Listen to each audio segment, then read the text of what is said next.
All right, here we are, a playoff fever edition of the Hardwood Huddle. I am your host and tour guide, Randy Zellier from backsportspage.com.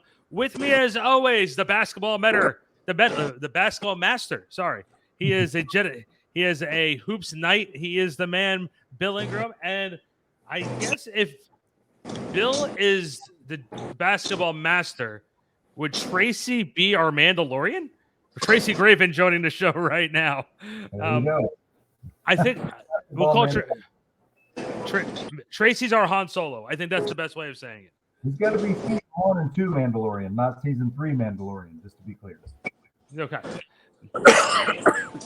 I'm not sure if Tracy. I'll be Indiana Jones because I think Han Solo got killed a couple films ago. Oh yeah.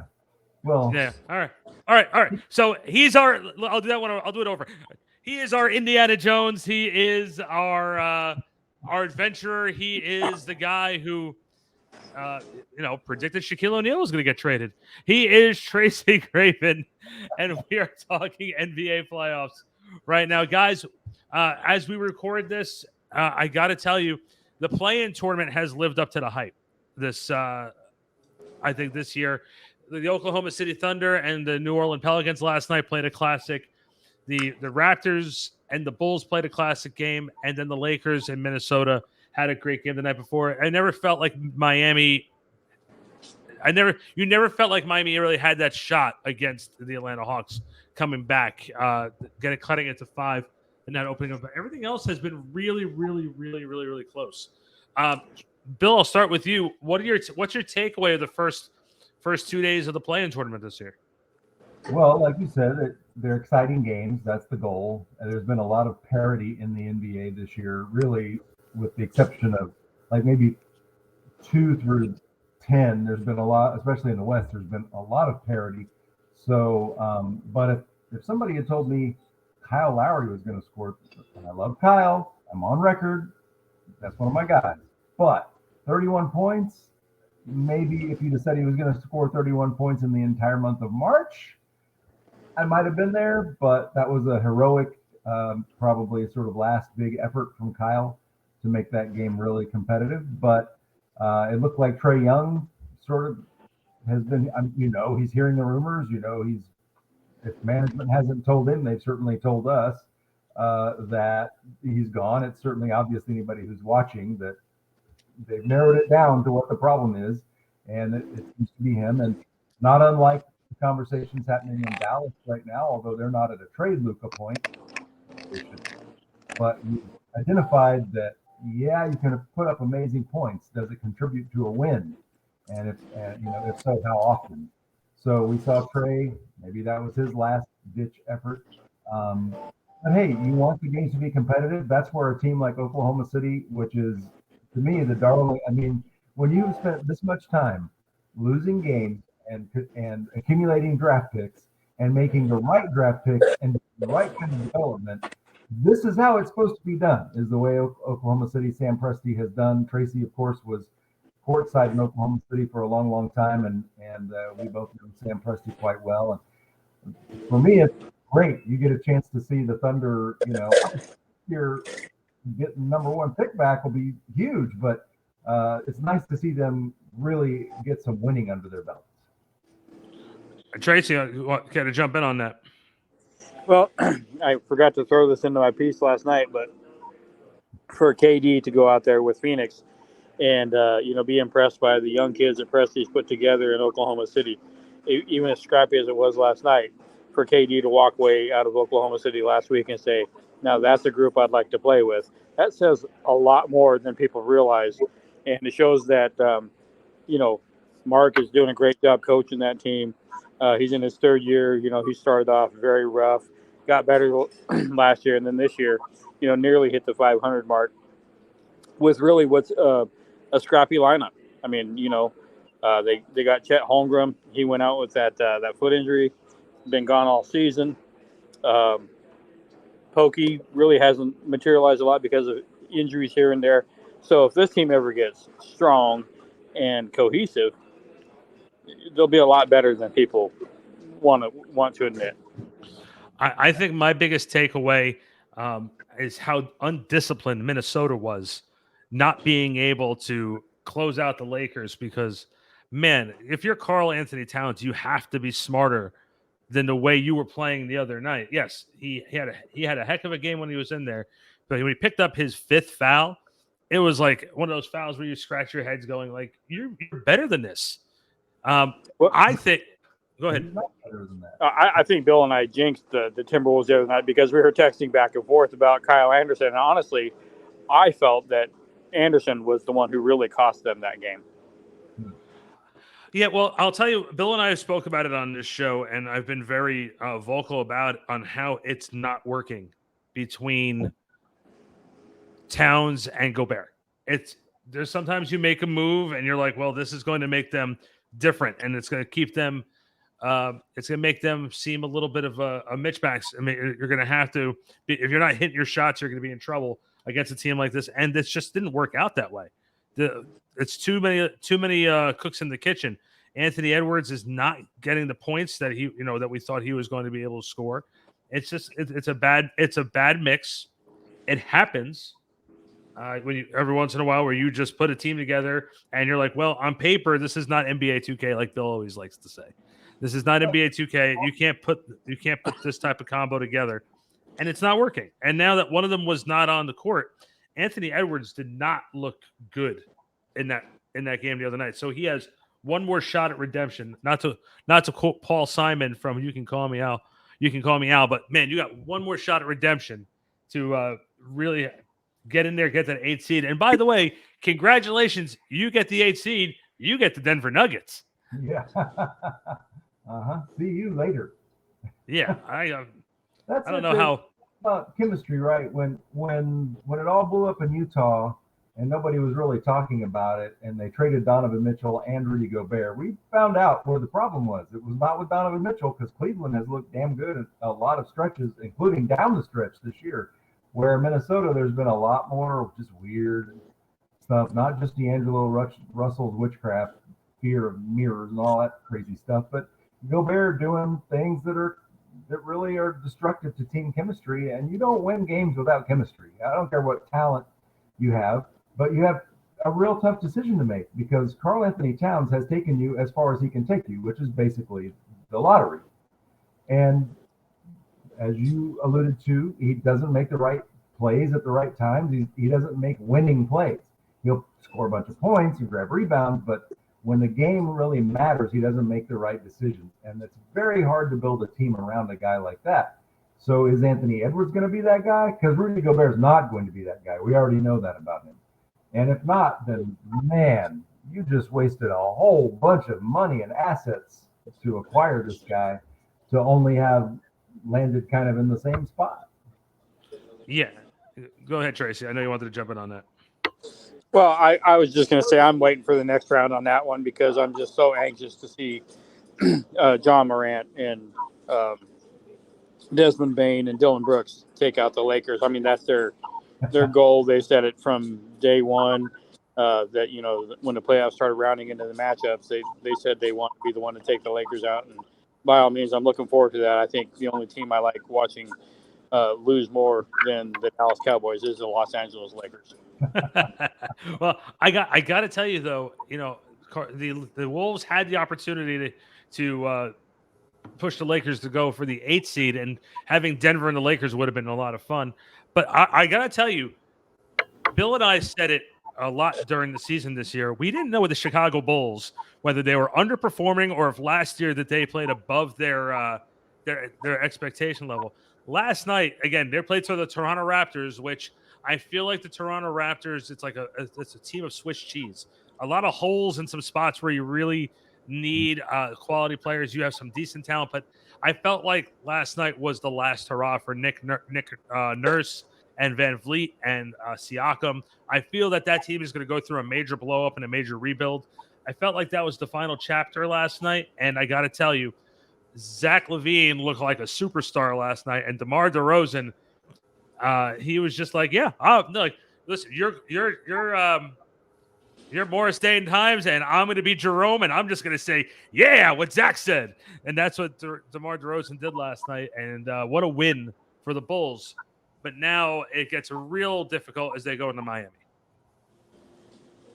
Well, it does, and you've got the situation in Miami has been very consistent, and we've talked about it. And Tracy, you can add your 2 cents or $5 worth or whatever, but you've got a team that was built to win 2 years ago when they won, and now the fact that you had all these older players who, I mean, hey, Udonis Haslem had a big game a couple games ago, and Kyle's had a big game now, but in a playoff series, most of that team is done.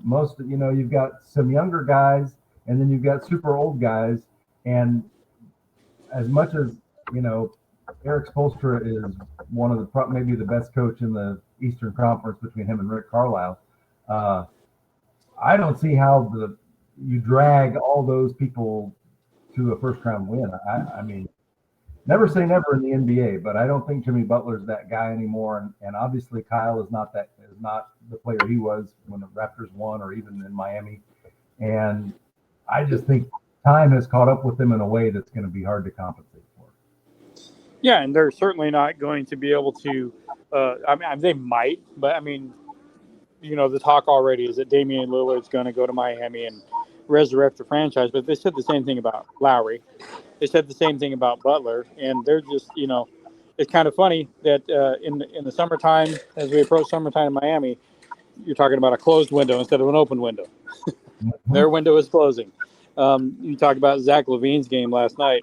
Everybody goes to Minnesota to become better elsewhere. Zach LaVine is one of those people. He looked phenomenal last night, but the sixth man award has to go to DeMar DeRozan's daughter. Yep. She helped Pascal and those guys miss their free throws. Yeah, no, it's true. It's true. The problem with Damian Lillard to me, since you brought him up, Tracy, is my man doesn't play. Like, how many games are you going to miss? And I get he came out about this the other day, and it's the state of the NBA. When they made the decision to sit him for the rest of the season. And they were talking to him about, are you hurt? And he said, well, I'm not hurt, but there's some metric that says I might get hurt. And so the trainers, it wasn't my decision. I'd go play. I want to play no matter what. But the trainers are telling me I can't play because some metric on some computer screen said I might get hurt. This is where we are. Yeah, it is, because we talked about this. You and I have talked about this over the years. I'm sure the both of you have talked about it on the show. Analytics is killing it. It is killing it because everybody's believing in the analytics rather than going out there and just playing the game the way they should play. You bring that up, I mean, we can have that conversation about Kawhi. We could have that conversation about Zion Williamson.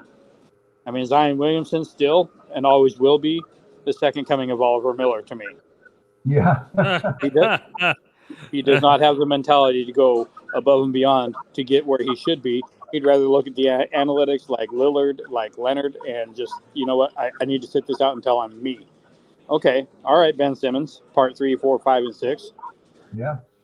Yeah, it makes it where you're not only the league is becoming unwatchable for that reason, but imagine if you bought tickets to a game and inevitably 2 or 3 players don't play. You bought tickets. Man, I'm going to see the last home game for the Mavericks. It's going to be Kyrie Irving and Luca Doncic, and they're going to make the playoffs, and it's going to be a big game.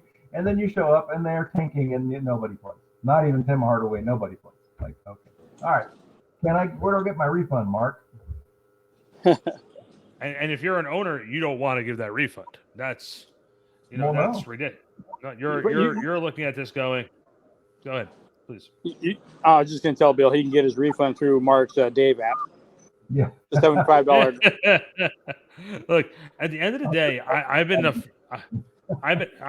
a firm believer. I've really been a firm believer of, they can. I love Jeff Van Gundy, and Jeff Van Gundy is just a genius in certain situations.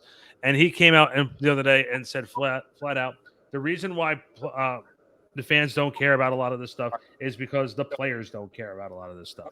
And if the players show that they give a crap, it's a whole new ball game. It's really a whole new ball game, and that's a problem. Imagine with a play-in tournament now. How many players are going to play in that? LeBron already said he wasn't going to play in a play-in. Who cares about well, we won the play-in tournament.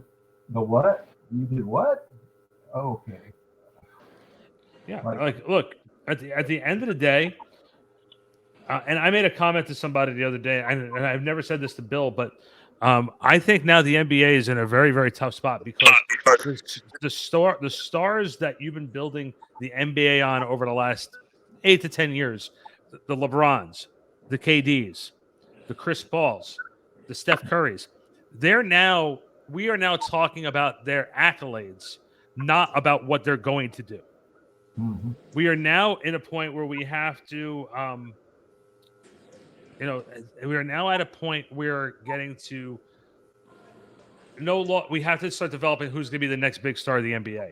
I think what happened in Dallas this year really makes me question whether Luca wants to stay in the NBA. When his contract is up, he might pull a Drazen Petrovic and might consider go back overseas because he'll make his money. He'll make his American money endorsements. But if he's going to say, if this is how the NBA is going to work, where there's going to be some people are going to get calls, other people are not going to get calls, and things are not going to work the way he feels that they're going to work, why should he hang out? Why should he be here? Luca doesn't seem like he's the type of guy who needs to be the star and have all the attention on him. He just seems like a guy who just wants to play basketball. And lately, that fun exterior of him has not been there. The guy who looks like he's enjoying the game. No, that's very true. And I don't think he's, he is, I want to play basketball. That's it. When they were asking him the other day about, oh, are you going to demand a trade? And he was like, his face was just like, I'm here to play basketball. Where are you hearing this? I never said that. I just want to play basketball, and I'll play in Dallas. It's fine. And then he said he'd like to play with Kyrie, which I'm not going to say Kyrie Irving is a cancer. He hasn't been a cancer that I have seen in the locker room but like some of these other players we're talking about, Kyrie will get his numbers without really helping the team win.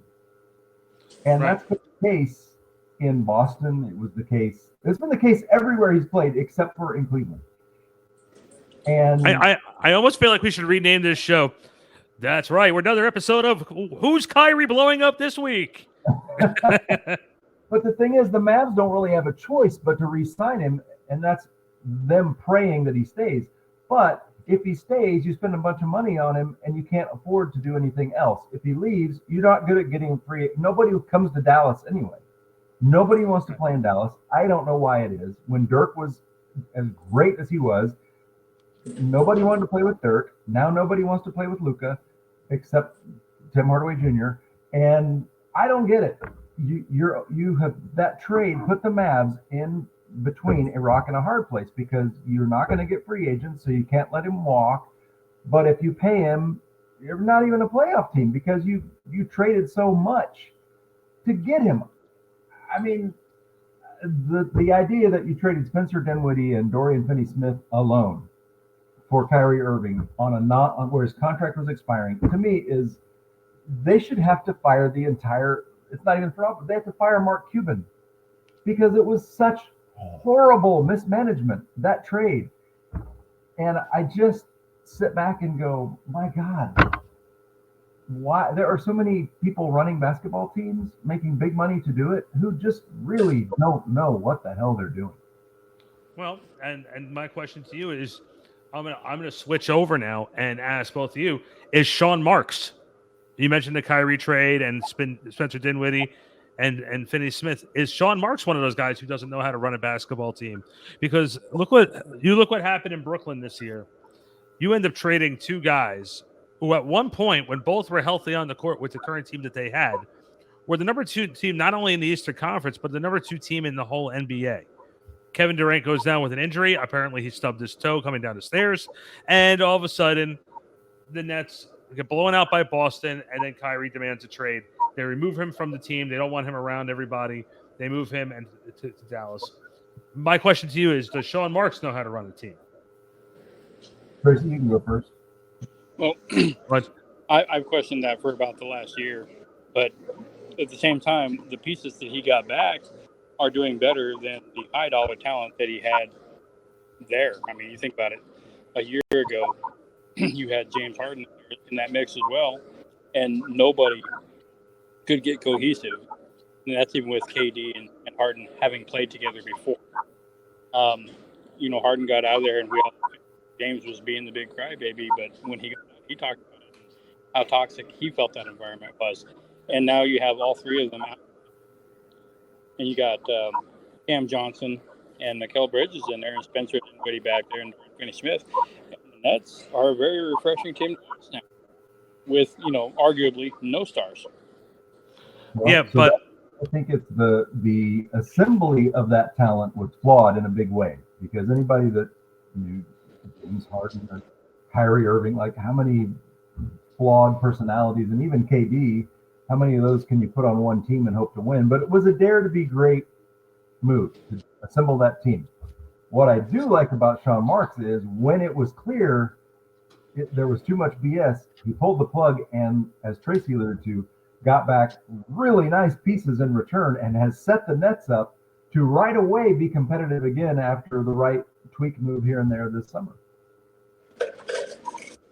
I think that the moves that they made, obviously, you're sort of setting yourself up for the future. But at the same time, my big concern is whether you like a GM or you don't like what's going on with the players are always going to back the players. Yep. And Kyrie and KD are always going to get the benefit of the doubt of their fellow brothers in the NBA. If they're going to go around, if they're going to come around and say, hey, this is how we got treated in Brooklyn, don't go there, people are going to listen. So the Nets are going to have a really difficult time drawing in free agents to that organization, big name free agents. But maybe Sean Marks is at that point where I'm like, well, I don't want to draw any more big name free agents. Let's take with the assets we have. Like, if you look of what they have available during the Thunder approach. Yeah, like if you look at what they have during the offseason, you look at what they have a large trade exception, about $20 million trade exception in the Durant trade. Okay, you have draft picks. You have money coming off the books. You have Seth Curry, who's like has made it clear, I'm going back to Doc in Philadelphia. He's like, I'm going out the door. Okay, so you have draft picks, but obviously you still have the mess that you have. The mess that you have with these draft picks. I'm actually pulling up their salary situation, and you're going to understand on how bad of it is. You have Ben Simmons making $35 million this year, sitting down on the bench. He's making $37.8 and then $40.3 over the next 3 years. Mikal Bridges is signed through 25-26. He's making 20.1, then 21.7, then 23.3, and then 24.9. You have Dinwiddie next season. You have Joe Harris next season. You have Finney Smith all the way through 25-26. You have Royce O'Neal. You have Nick Claxton next season. No more Seth Curry, like I said. You have Patty Mills set up for next year.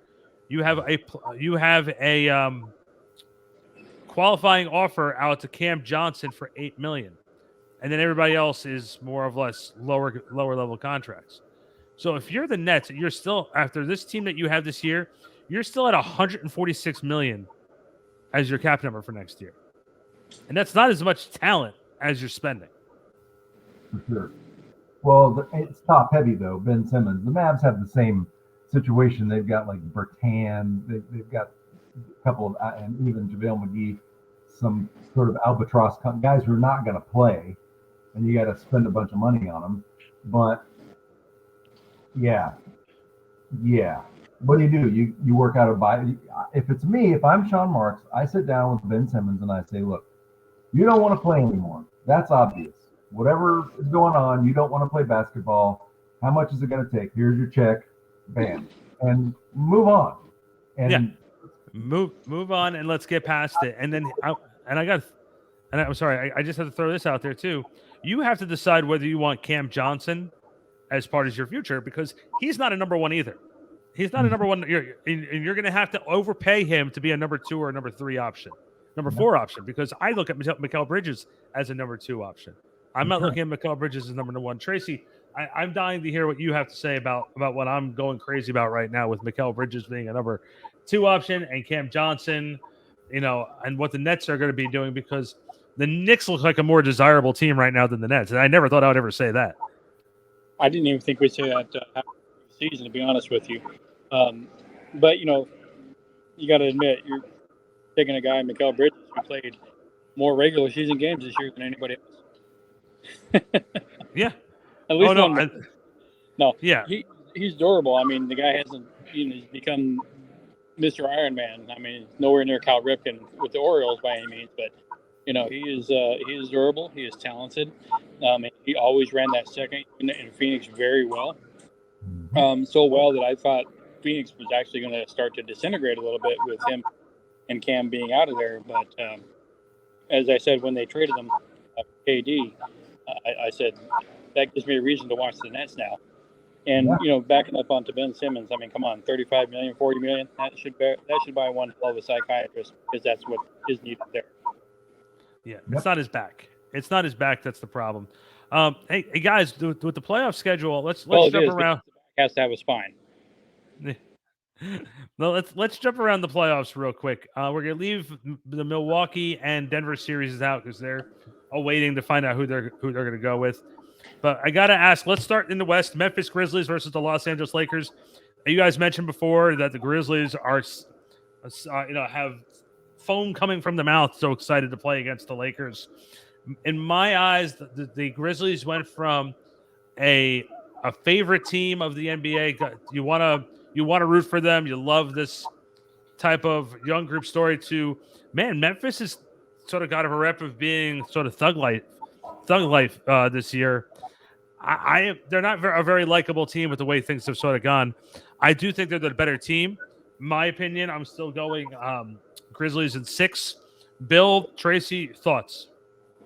I'd be a lot happier with the Grizzlies if Steven Adams was back in the lineup, and he's not going to be, because you're going to have to deal with Anthony Davis unless he drops a can on his toe before the game starts, and then he'll miss the rest of the playoff. But I still think calling out LeBron, I like Memphis. Not the thug stuff that's come out this year has been very disappointing to me. But talent-wise, they're astoundingly good. Yeah. But calling out LeBron, Anthony Davis is really playing like an MVP right now, and you've had nice contributions from point guard positions. You've had, I don't know, man. I think if the smart thing to do would be keep your mouth shut about how happy you are to play against LeBron, and just go out there and beat him. You know, so yeah. I think the X factor in this series to me, talent-wise, it's Memphis. I mean, yeah, no question. Ja Morant is, man, he's incredibly good. But you're giving them some poster board, some fodder for their bulletin board in the locker room, and you've got a couple of extremely talented guys in that Lakers locker room who might just want to prove a point, and maybe they still can. So I think that's the X factor. I got Memphis too, but boy, I wouldn't want to be calling out LeBron.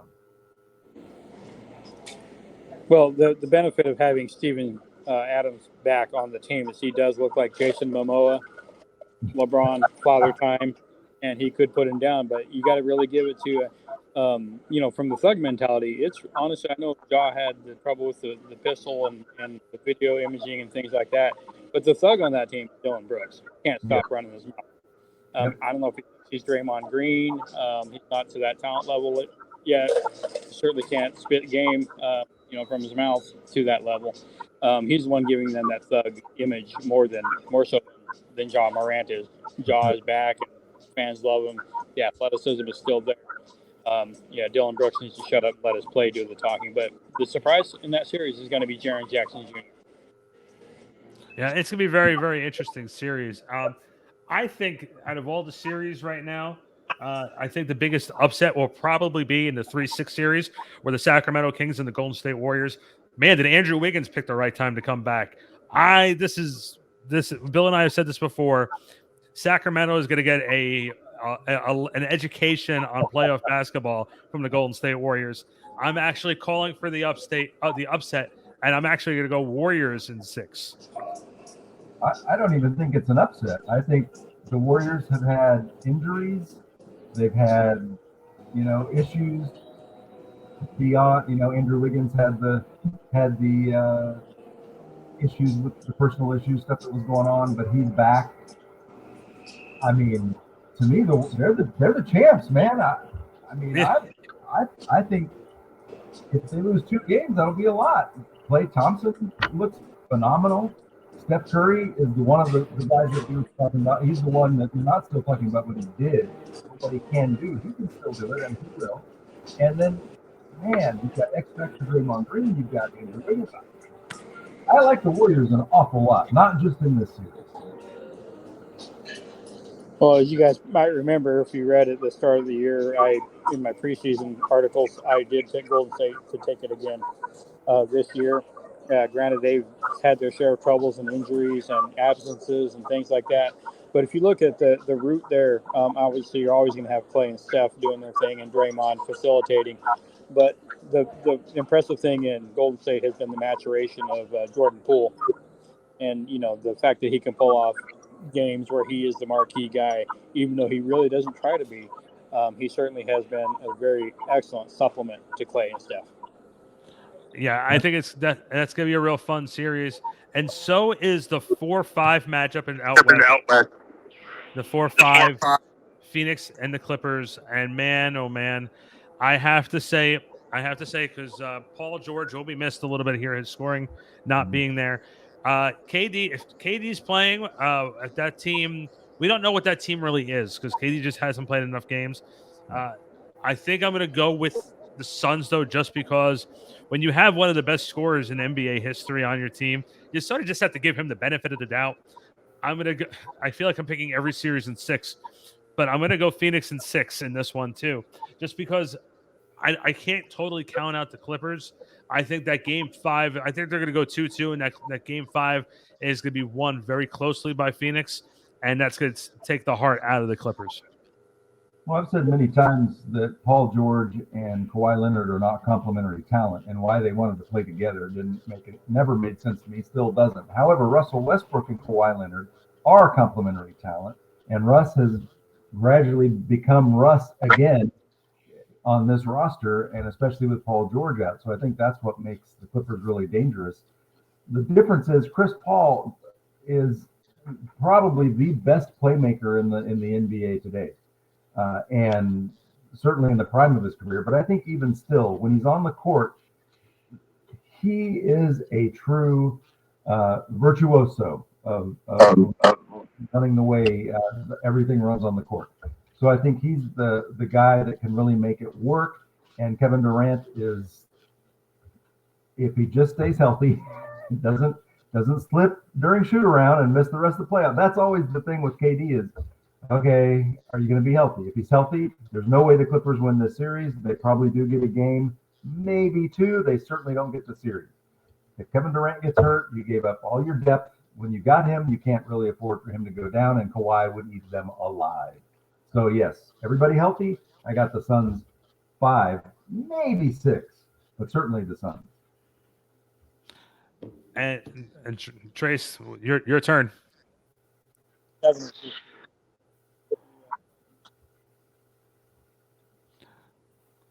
Do we still have Tracy with us? Can you hear me? Yeah, now I can hear you. Okay, good. Okay. I'm going to go 7 on this. This is the only 7-game series I have of the whole bracket. And, I think that Russ is going to play with a little bit of a chip. Chip back to Darvin Ham with the comments that he's made, trying to compliment Russ. And Russ is like, I'm beyond that. I'm on to a new thing. I think he is. He is back to the old Russ. As you guys mentioned almost 2 years ago on this very podcast, he was never going to be a fit with the Lakers. He's back to the old Russ. And I don't think that he ever missed being the old Russ. He just wasn't in a position with 3 alphas on the same team in Lakerland. So the fact that PG's out is great. The fact that him and PG played very well together in Oklahoma City when they were there. When Paul comes back, I think is going to be beneficial. That's why I think, if we get Paul George back, I think this could go 7. It's the only one I see going 7, but I still have Phoenix pulling it out. And guys, let's transition over to the Eastern Conference, that 4-5 matchup in the East. The Cleveland Cavaliers versus the New York Knicks. I'll be honest with you, Cleveland, for some reason, at certain points of the year, was just not clicking. And there's something about what Jalen Brunson brings to this Knicks team look, we all felt that they overpaid for Brunson. But he's really played well for them. So I have to say, going with camaraderie, I'm going with my first upset in the Eastern Conference. I'm actually picking the Knicks over the Cavs in 7 games. I think that one's going to go the full 7. I think Cleveland's going to put up a fight, but I just think Cleveland is still that one veteran away to really help this team understand what winning is all about. You can't deny results, and the Knicks experienced a dramatic turnaround. What was missing was a true point guard, and Jalen Brunson. Hey, yes, I thought they overpaid him, but they knew what they were getting, and they got it. And there was a stretch there recently where he missed some games, and they didn't do very well. But he's back, and I think their record is a reflection of those games he missed more so than their talent level. And I agree, Cleveland has looked really, really good at times, and they've looked really, really good down the stretch too. But I think, the Knicks just have a little bit more of an edge, a little bit more of a chip on their shoulder, like they have finally arrived and they belong and they want to prove it. And I think that could be their edge over the Cleveland Cavaliers. I'm going to stick with my boy J.B. Bickerstaff and the Cleveland Cavaliers. I think they're all just a little bit too tall. I mean, you got a lot of height there with Jared Allen and Evan Turner. The way Mitchell's been playing has been, a godsend for the Cavaliers. And, the maturation of Darius Garland has been impressive as well. So, I mean, I think a lot of things are going right in Cleveland for once and for once in a long time. The same thing in New York as well, but I'm just still not sold on Thibodeau. Multiple stops, mixed to same results for that guy. Not quite getting him over the hump. I think New York's success came nice, going into the end of the season and into the playoffs. However, I think they're probably still another season away. Yeah. Guys, transitioning over to the Boston Celtics versus the Atlanta Hawks, the number 7 seed. Look, all this rumor going around about Trae Young, that stuff gets put to the back burner. The Celtics were unstoppable in the beginning of the year, and I felt like they were brought back down to earth a little bit. Bill and I have been saying it for, I think, the last 2 or 3 seasons. The Celtics' biggest problem is their lack of depth in the front court. Rebounding in the half-court game is going to be a problem for them, where all 5 guys are going to have to hit the boards, and it usually happens pretty well for them. But sooner or later, that luck is going to run out. Al Horford's not going to look good out there with a walker, getting rebounds and running down the court with a walker at some points. It's not going to work. Eventually, it's going to come back. Now, look, can the Atlanta Hawks all of a sudden make this nice magical run and push the Celtics to the brink of elimination and maybe show that this can work and the regular season's a fox? I don't know. I saw the Atlanta Hawks play over in Brooklyn a couple of weeks ago, and they did not look good. Devontae Murray and Trae Young together on the court together. They're like, well, no, I want the ball. No, I want the ball. No, I want the ball. I want the ball. I don't think it's magically going to fix itself like this. I picked the Celtics in 5, and the Hawks will handle whatever drama they have during the offseason. That'll take care of it come July 1st. I think that's what's really going to happen here. I thought the series was already over, to be honest with you. I'm sorry, Trace. I missed the first part of what you said. I thought the series was already over, to be honest with you. I think for a lot of people it already is. I think the Celtics are already like, man, I can't wait to play the Sixers or the Nets. Yeah. Well, I think that, you can go all the way back to Florida's days. I mean, Al Horford really, come on, by size and weight and definition, he's been the center because he can be. Kevin Duckworth was more of a true center than Al Horford, to be honest with you. Mm-hmm. Al Horford's never really been a center. He plays well, don't get me wrong. But I told Bill may remember this. I told Bill this at the start of the season because I was going to write an article about it. I think the trade should have been, because Draymond was getting in trouble, I think they should have shipped Draymond Green to Boston for Al Horford. I think Horford's game fits better to the Golden State model. I think Draymond Green would have brought them a toughness on the front court, like you said, that they don't have. But then again, Atlanta only has John Collins and Clint Capella, so it may be more of a matchup than I think it will be. I think Yeah. Clint Capella is going to own the glass. That's one thing Clint has always done well, and he will do well. He will take full advantage in the front court as far as rebounding. But it's the cohesive unit is what the Hawks don't have. And you don't win a playoff series without a kind of like we were talking about Minnesota.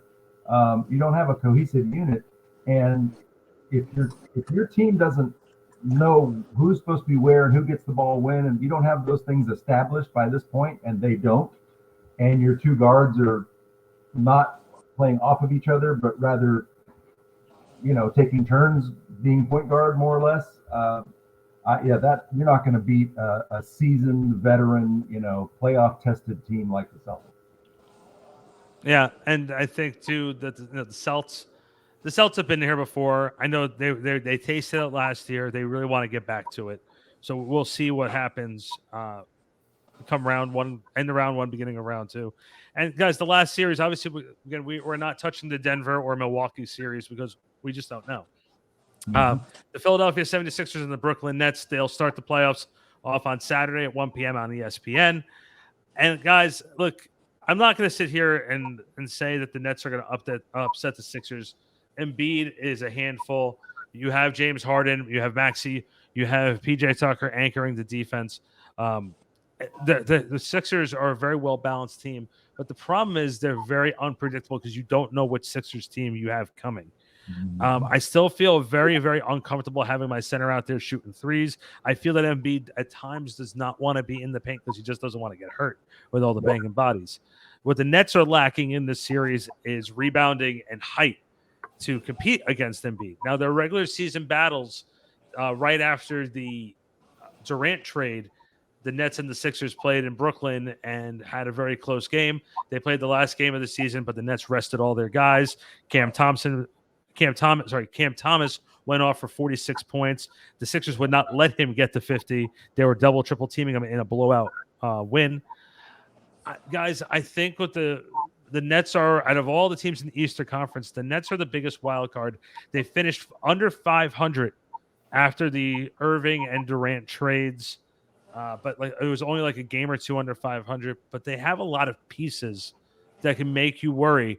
And for the fact that you can't leave anybody really open, you're not going to double Mikal Bridges because you can give it to Cam Johnson. He can hit a three.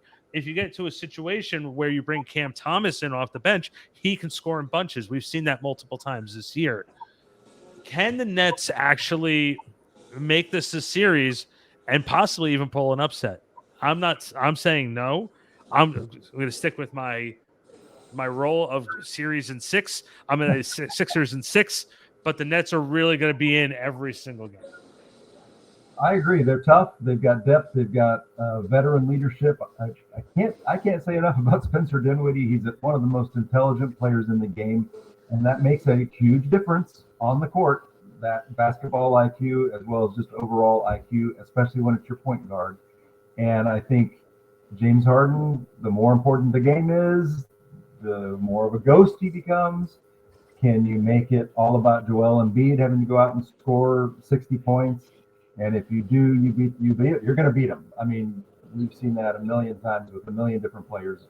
Michael Jordan scores 50, they lose. Hakeem scores 50, they lose. You have to have the whole team involved.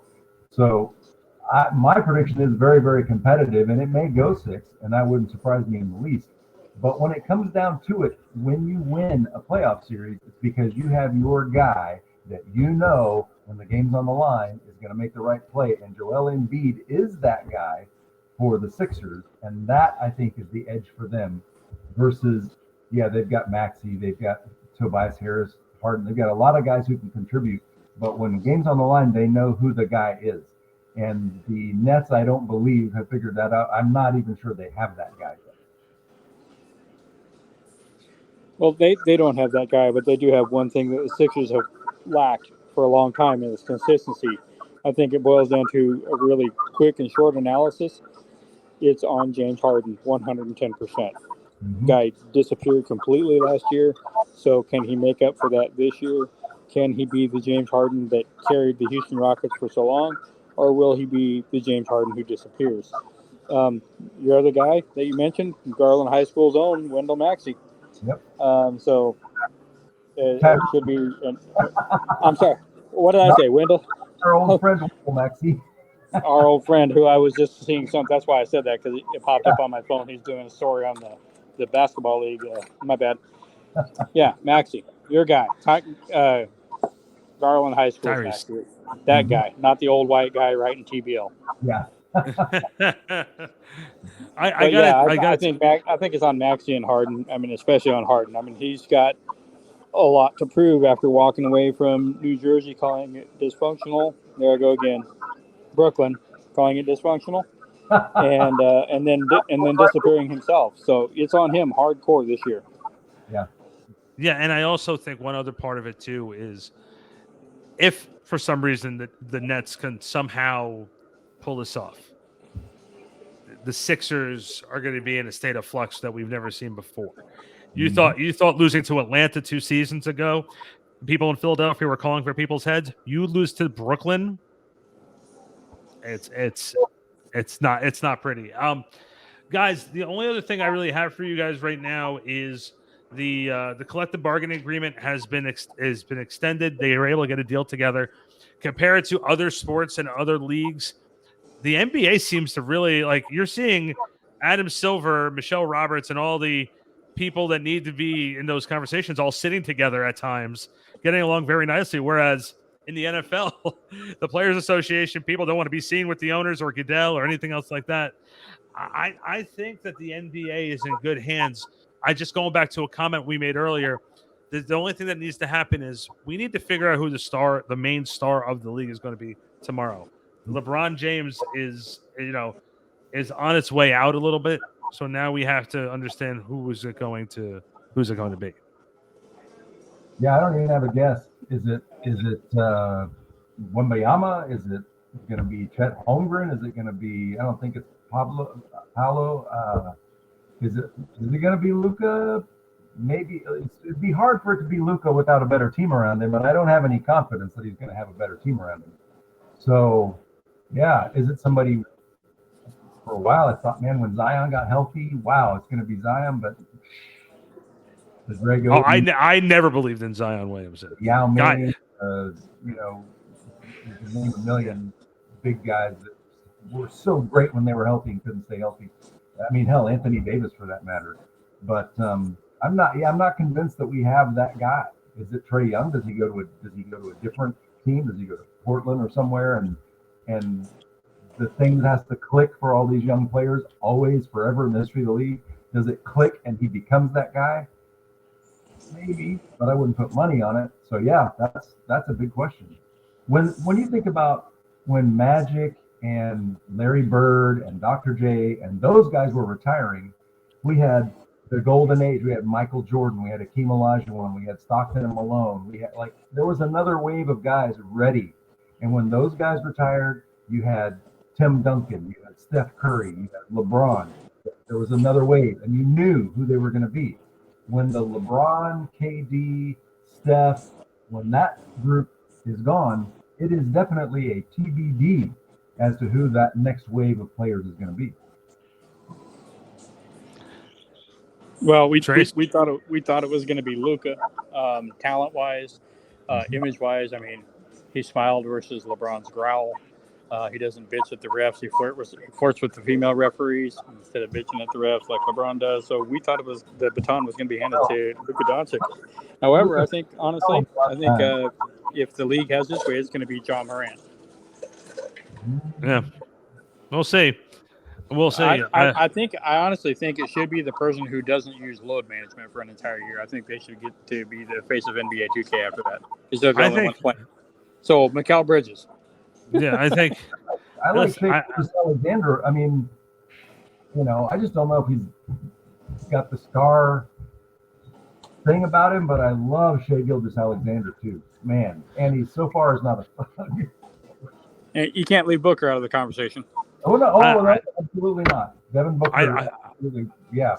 Big oversight. I'm going to throw Anthony Edwards into the conversation because I love the leadership he took during All-Star Weekend, calling out his fellow All-Stars about not wanting to play and not playing a full season. I hate to say it, sometimes you need to have a guy who's just going to push back against the norm, and I think that's something to think about. Guys, we're against the clock. I'd like to thank Tracy Graven for coming on the show today. As always, the basketball master. As the basketball master, Bill Ingram. As always, I'm Randy Zelia from backsportspage.com. Enjoy the playoffs, everybody. We'll be back next week recapping the first couple games. Let's see if we're Randy, right. Randy, Yes, sir. Before you close, we got to give it up to Mike Brown, voted Coach of the Year today. Mike, That was talk about no brainer. I mean, no question. Mike Brown. Yeah. Yes. Oh, I would have possibly made the argument for